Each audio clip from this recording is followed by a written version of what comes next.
Welcome back to Stamping at the Warren, and I'm Kim Tolton.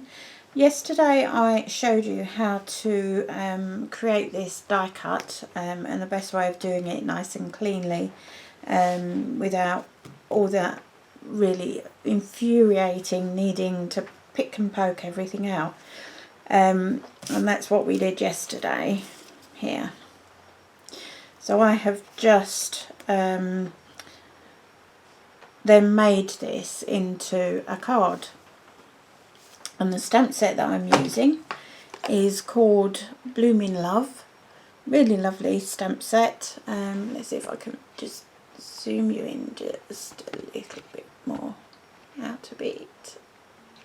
Still getting used to this new camera, so here we go, a little bit of a jaunt. So there you go. Okay, lovely stamp set, and I'm using the My Valentine stamp and also this beautiful floral stamp down here today, and I've used that floral stamp to just create a border, and I've used first, second and third generation stamping, which is just the amount of times you stamp before you re-ink. And that gives a gradient of tone from the same colour. So that's what we're doing today. I've got beautiful little embellishment that comes from one of the new embellishment packs. So this is from the Love Blossoms embellishment kit, and you've got gold heart-shaped doilies. You've got little wooden element hearts, you've got a pearl beaded trim, there's a beautiful blushing bride satin ribbon, what else was in there? There's some sequins in there, some real lovely, really lovely goodies. I always love this particular catalogue that comes out, the spring summer one. It's just so light and fresh, and it just brightens everything up after Christmas and winter. Right, so let's pop that there for a moment. So as always, begin by making your card base. To do that, you want to trim a piece of thicker Whisper White cardstock to 21 centimetres by 14.8 centimetres, and then down the middle at 10.5 centimetres you just want to score using either the scoring blade on your stamping trimmer or your scoring tool. Fold so that the ridge is inside the crease, and then use your bone folder just to burnish that fold so it sits nicely both when it's laying flat and standing up. It makes it much easier to mount things on there. So I'm popping that to one side for a moment as well. So next I've got a piece of Whisper White cardstock, just regular Whisper White cardstock, and this measures 13.6 centimetres by 9.3 centimetres, and this is the bit that we're going to be stamping on. So start with Old Olive, that comes from the Brights collection, as does the Real Red that I use for the heart die cut. I've got my stamp here, and I do like to, you probably know by now, but I like to ink my stamps up when they're looking face up at me so that I can check really easily if I've got excess ink around the edges, if I've inked it up fully. So start off by putting one of these in top and bottom, and make sure you rotate it round when you do the top one. There you go. And then you just want to make a border going around, and you shouldn't need to re-ink. Now on this side I'm going all the way up, and on this side I'm going to leave a bit of a gap at the top there.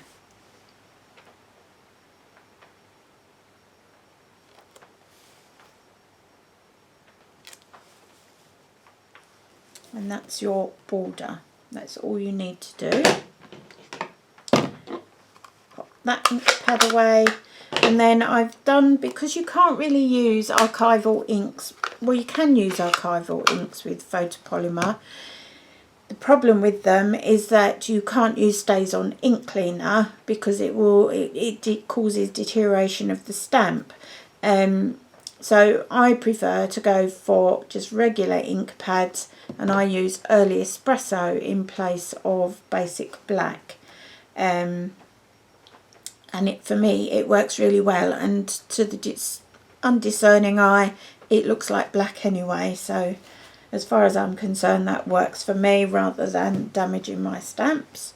They do discolour photopolymer stamps, that's just the nature of what they are, but it is to your advantage because once they've been inked and they stain, you can at least read what is on the stamp.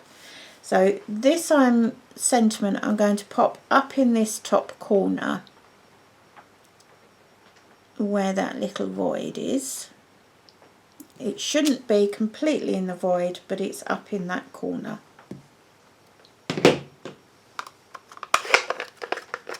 And pop that away. And next you want your die cut that we did yesterday. And then you want one of these lovely ribbon bow embellishments. They're paper clips that are in this kit. I can find them. I'll take them out. So there's the heart wood elements, and there's the doilies on the back, the gold doilies.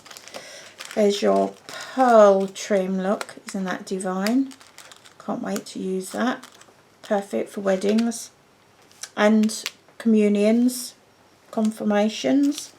Then you've got some, looks like mixed gold, bronzy, white sequins. You've got the ribbon there, the Blushing Bride ribbon, and then you have got some Blushing Bride pearls in there as well. And then finally you've got these little clips. It's lovely. I think that's rose red actually, if I look at that. I'm sure that's probably rose red.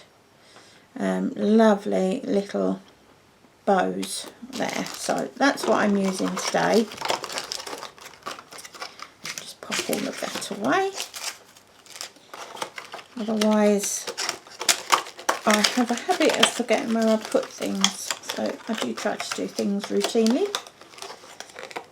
Trouble of being on anti-epileptics, it screws with the memory. Right, so before you put Stampin' Dimensionals on, now normally you would think that you would put this heart on using the fine nib glue pen, but I wanted some, I don't know if you can see, but there's shadow on here, and that shadow has been created, it gives a beautiful depth. And it's created by actually using Stampin' Dimensionals rather than using a glue pen, so it would be flat on there. And roughly where this big flower, solid flower is, what you're going to do is you're going to slot the smaller piece in front. So you're going to slot this, just cajole it in there. Okay, and just give it a tease and work the die cut behind. Bring that right in so that your bow is there. Okay, turn it over, and then where each of those flowers, solid flowers are, they are actually, I worked out, big enough to put a Stampin' Dimensional in the centre of each without them showing from the front. I'm sure that was by design. I can't imagine Stampin' Up wouldn't do that by design. Knowing them as I do, coordination is key with them. Right, so just 4 little Stampin' Dimensionals. You just take the backing material off. Just hold down the cardstock as you're doing it, just to stop that intricate die cut from getting damaged. And then at a slight angle, so I'm doing it so there's another bit of a void here, so I'm doing it so that the base of the heart falls into there. Just gently press that down, and then you can see your sentiment, you can see your border, and bit of fast fuse. Now this fast fuse may run out, but I have got another one on standby. It's just behaving as if it's about to run out.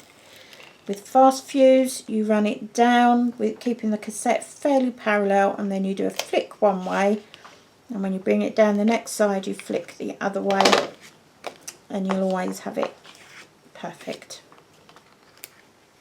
And then I'm just matting this onto a piece of real red cardstock, so I'm keeping everything very coordinated. So the die cut is real red.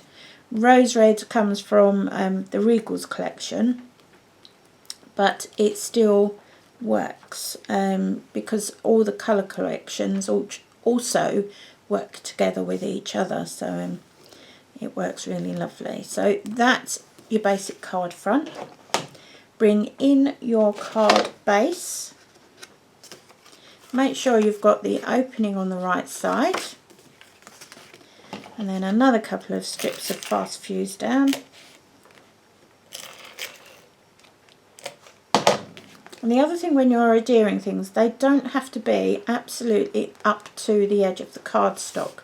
If you do that, you tend to get glue residue around the edges, and that's not particularly sightly.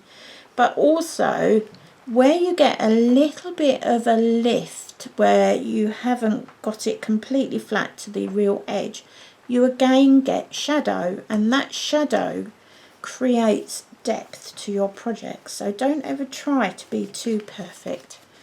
Look, next time you're looking at things, look at the shadows that create from picture frames and pictures on the wall and chairs on wooden floors. They all have added depth by the shadows, and that works in card making as well, anything to do with card making and papercraft. So that is it for today. I hope you've enjoyed it.